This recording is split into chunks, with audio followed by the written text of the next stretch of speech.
glad to speak today about Africa and the supply chain challenges in Africa. And for that, we have two outstanding speakers. I'd like to turn first towards Olivier. Olivier, you are the manager of Hazgo. You are talking about hazardous material and supply chain of dangerous goods across the continent of Africa and across the globe. What are the challenges that you see happening in Africa nowadays in terms of pharmaceutical supply chain management? First, Laurent, thank you for giving me this opportunity to present Hazgo and our activities. To respond clearly at your question, the challenges are very big and high in Africa because so far nothing has been done regarding the temperature control in Africa. Is it okay? Okay, my bad. Nothing has been done regarding the temperature control in Africa. We face a lot of difficulties because we received a lot of requests from the CDC, from the WHO to organize the collection of a disease, of virus, of many kind of specimens that must be collected for those organizations. And it's every time a temperature control shipment that must be organized. And that's the problem. We never find dry ice. We never find the right packaging to organize the temperature control shipment. That's the biggest challenge that I have when I have to organize the transport. But we must also inform the people that sometimes we do not receive the right support from. I'm talking in generally. I'm not talking about a dedicated country. We don't receive the support because we see a lack of facilities for the producing of the local dry ice and many kind of things. And also we are not helped by the local actors because they take advantage of the lack of facilities, of lack of material to propose the dry ice. For example, the price of the dry ice in Europe, you can find it for €1 or €2 the kilo. When you go in Africa, sometimes you only find it at $50 the kilo. You see the difference and the gap. So it's really difficult to organize the control shipment, the temperature control shipment in Africa.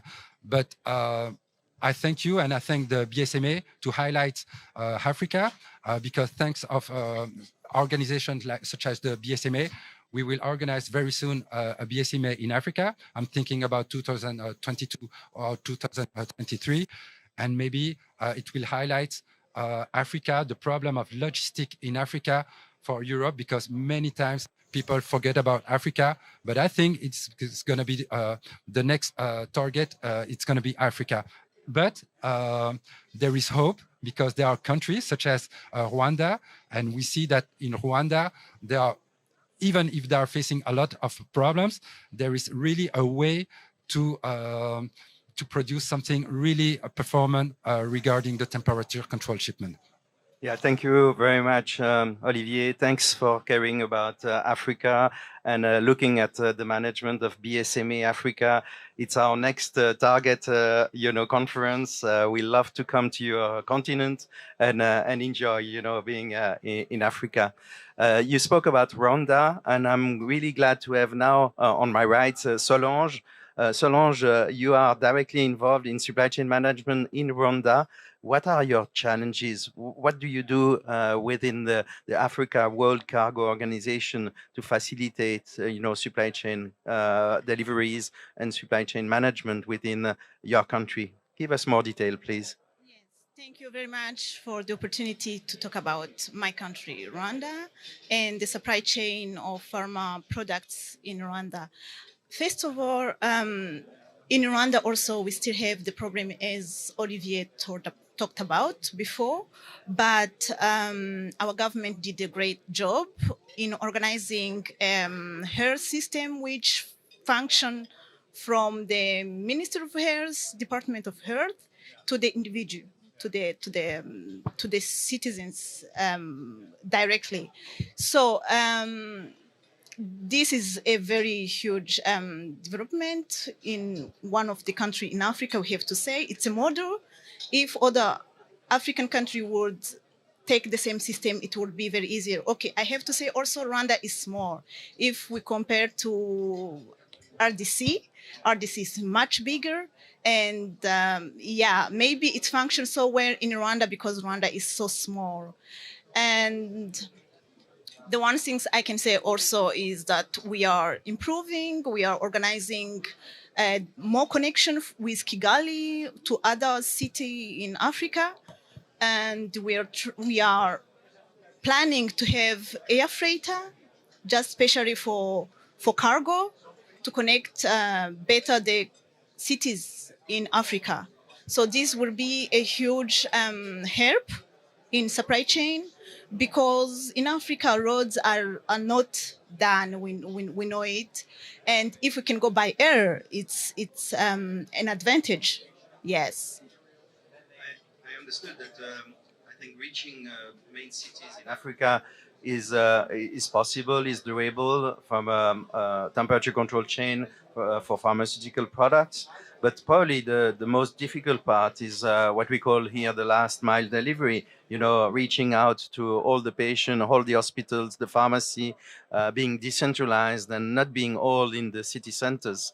So any comment from your side on this challenge? Yes, that's what I was talking about, the health system in Rwanda. They organize when medicament comes in, they organize it from province to district, from district to sectors, from sectors to sales, and from sales to village. So that's mean when a citizen is needing medicament, they can go to the village. If there is no medicament, they can go to the sector. It's like in supply chain through the system of the government. Yes. Okay, thank you very much, Solange. Thank Any you. last word of you being here at BSMA in Europe? How do you enjoy the conference? I'm really enjoying the conference. I'm learning a lot. I saw that Europe is far way further in development about the pharma industry, and we still have a long way to go in Africa, but I'm sure that it is possible and it's feasible. We just have to start, and when we will start, things will go as better as it can go. Yeah. Thank you, Solange. Thank Thank you, you very much. Oliver. Thank you very much for coming to BSMA in Brussels.